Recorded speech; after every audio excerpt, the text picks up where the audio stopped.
Oh my God. We've gone from walking the walk to using apps to using AI. We've done the whole spectrum of storytelling. Uh, where are we now? We heard Sasha talk about justice, and I want to just bring this topic up. Uh, how does storytelling relate to justice, and what is the role of stories in our strife for justice? Uh, anyone wants to go? Iben and Sophia, you are welcome to go as well. I think I think you touched on something central to me, at least. Of course, you can also, ask what's the meaning of justice. But I think this this tendency we have to just tell single stories, that we're either a hero, either a villain, we're a Muslim or a Christian, or I think storytelling has the potential to just introduce all the multiple facets of all of us. So I'm a dad, I'm also a white guy, I'm also an app builder. And I think the amazing part of storytelling when we talk about justice is when we can start to get all those nuances in. I think justice is also something that's also shape-shifting along with times. For some people, justice is just a compensation from the government, a small monetary compensation. Hey, I got less, you got more. For some others, it's about technological advancements. For others, it's something else. And I think that's where the listening part comes in. Yeah. Nice, thank you. I'm curious. Yes. How do you see justice? What does justice mean for you? Sådan retfærdighed. I think justice is about equal rights. Like, it should be everyone has the same rights, and everyone should get justice if they're unfair treated. So, yeah, that's justice for me. Nice, thank you. Sophia, do you want to add? No. Okay. Do you feel like that's happening when you, I mean, if you're on Instagram or whatever, like, does everybody get represented the way they should and so on? I think it's very easy to misunderstand each other on social media, so it's important to, if you're unsure of something, then ask the person, like, be honest, and yeah. Nice, that's a good one. Thank you. I want to open up for questions to the audience. Yes. This mic is coming your way. Do say your name, affiliation if you want to, and your question. I stand up because it's nice to know who is Yes. speaking. Yes. I'm from Denmark. I come from a small island. I'm very curious, Marie Kiel. I will challenge you and the audience because I'm so driven into your experiment of creating a robot. So my question to you is, what is your consumptions with the electricity on creating a robot? Because that's another hidden part we don't talk about in this room, because we're so driven by the designing, so we don't think about the waste and the resource we take out to be in the future. So hopefully, Thank you. Yeah. So super glad you bring that up, because that's also an important point in the model selection. One of the reasons why we're not so happy with using OpenAI, because it doesn't give us so much control over where the energy comes from that we use for a project. So we did a lot of calculations before we launched this, and we published a background article that explains a lot of our thinking on this project, and it also has a section on energy consumption. So, like, if you're interested in that, read there for most detail. But like, what I can tell you now is it is energy intensive. It's important to keep in mind. It compares to other work with computers, though. So we kind of said it's okay. It's kind of like doing several Google searches, or maybe going to work in an old car that's kind of where the energy consumption for one of our texts comes out. But it is a part of the project that we're thinking a lot about, and where researchers or people working with these models have a lot of choices. So you can, for example, when you train a model or when you use a model, you can do a lot of things to maybe try and use hydroelectricity by using servers in Canada instead of using servers in China, where it's most likely more carbon intensive. So yeah, thanks for bringing that up, because super important. Thank you. Anyone else? Yes. It's coming your way. Just a moment. It's coming from there. I can stand up too, so you guys can see me. I'm Rufus. I'm a recently graduated design student, and I have a question for the Duckling team. Like, I feel the problem with the news on social media specifically is misinformation, right? And it's just going to be exacerbated with deepfakes and AI and stuff like that. So I'm wondering what your take is on that, and maybe if gatekeeping, like, to some degree, is actually necessary for journalistic purposes. Super good question. And the short answer is we've arrived at a place where we think, yes, to some degree, gatekeeping is necessary. We did an early version where we thought, okay, this is a community thing, and gatekeeping should be a way it should go. And we had all those issues, not so much with fake stuff, but we had varying degrees in the quality of the content, and like some people would just post some ridiculous image, and then the people that had like really great content wouldn't be in the network. So what we're working with now is an approval process where you, if you're not approved as a Duckling journalist, you can post stuff to groups you're a member of and to people that follow you, but you need to go through an approval to be able to post to everybody.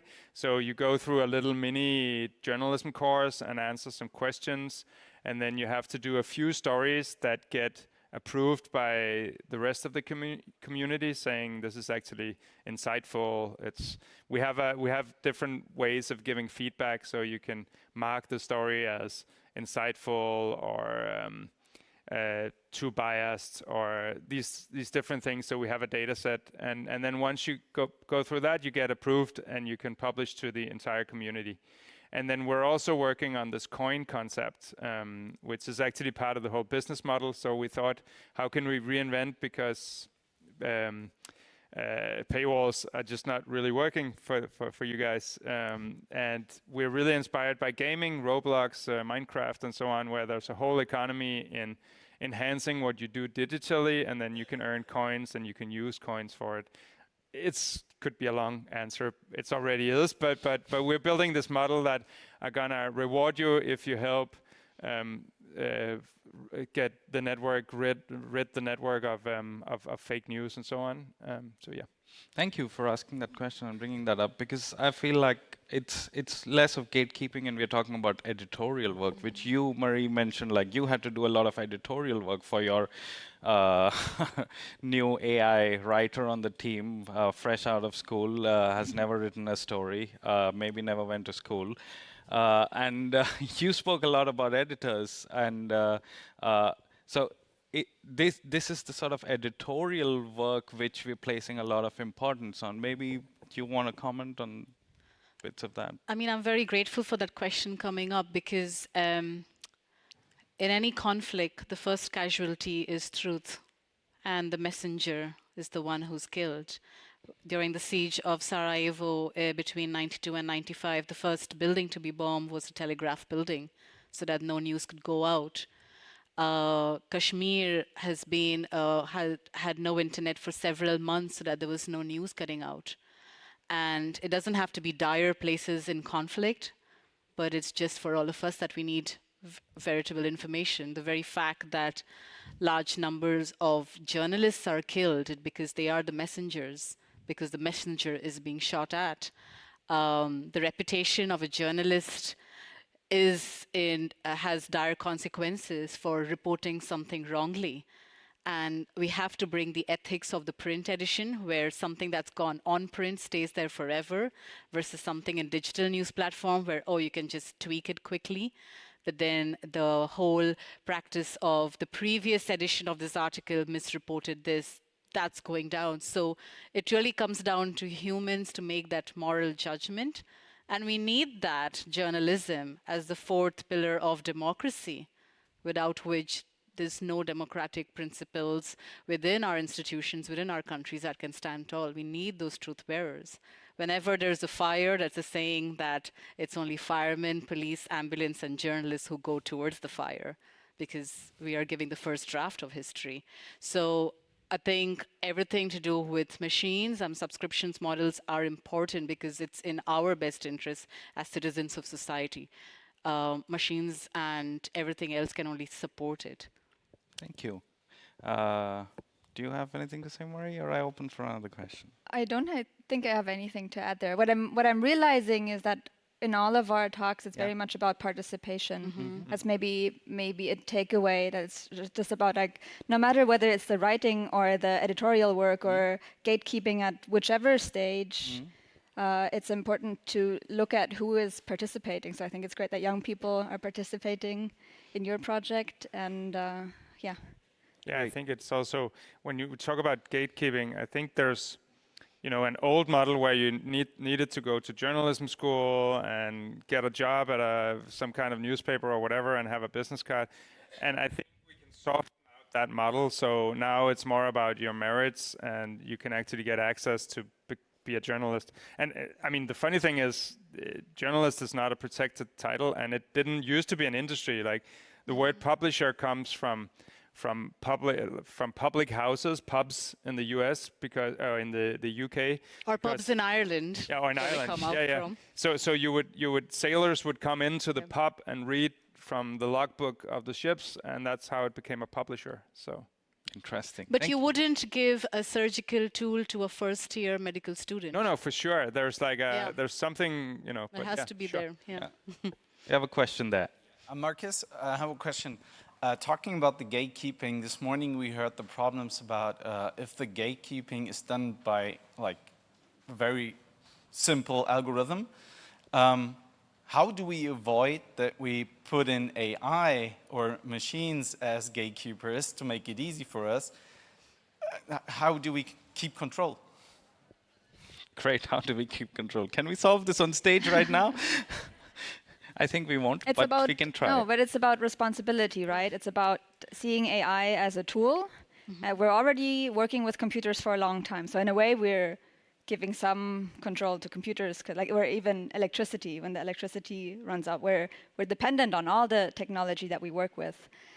But what I think is problematic in some of the current discussions is that some people working on AI, they like to pretend that it's its own thing, that has its own responsibility, and that can take control.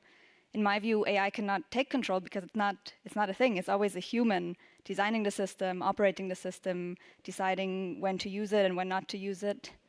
So I think that's what we should do, is hold the humans accountable. And that's why participation is so important to me, because like, I want as many people as possible to be involved in this discussion, right? And not just have tech people in California and some in China decide how these systems are going to look like, but we all should form opinions on that, no matter how much of a technological background we have.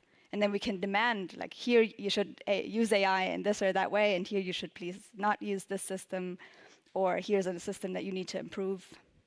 Yeah, so it's about us again, about our responsibility. Yeah. Control the machine, don't let it control you. I'm wondering with you guys, like, how many stories would you say you get from friends that post it to you, and you share stuff, and how much is just something you're fed from a machine?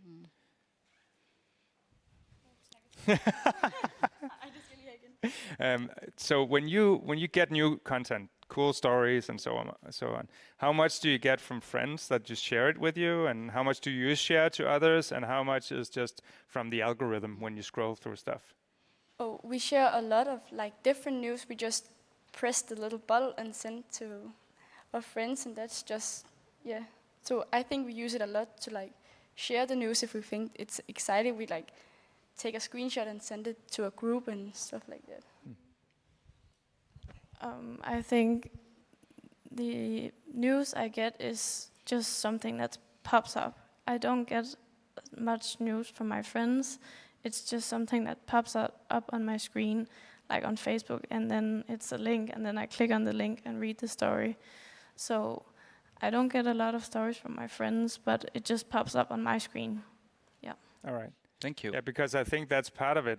We have to create this like collaboration, Yeah. machine, humans, and build it into the networks, so Right, it's and easier to share. Yeah, and also ask like, how does that algorithm work that recommends stuff to you, and who's designing the algorithm, and who's Totally. participating in that design? There's a really cool podcast that New York Times did, where they interview the guy that did the YouTube algorithm that recommends you new stuff after you saw on YouTube, and he tells a story where he's on a bus and he's like observing these people watching news YouTube and to see how his invention works. And he's like, oh my God, they're just being, tunneled down into this thing where they get more and more and more and more of the same, and it's not what I wanted to do. So he goes back to YouTube and he re-engineers the algorithm so it does the reverse. It tells you like, now you've been watching all this right-wing stuff, you should see some left-wing or whatever. And he presents it to his bosses at Google, and they're like, Nah. what? Please reverse it, and by the way, you're fired. So he gets fired. Google has a tendency to fire the people who ask them questions. I'm sorry, we have someone. I think that's How it. many here works for Google? No, Google. No. Google is also amazing because it actually made the internet possible. I don't know if you remember back when we couldn't search for web pages, but anyway, yeah. Yeah. It's time for lunch, and there's vegan lunch.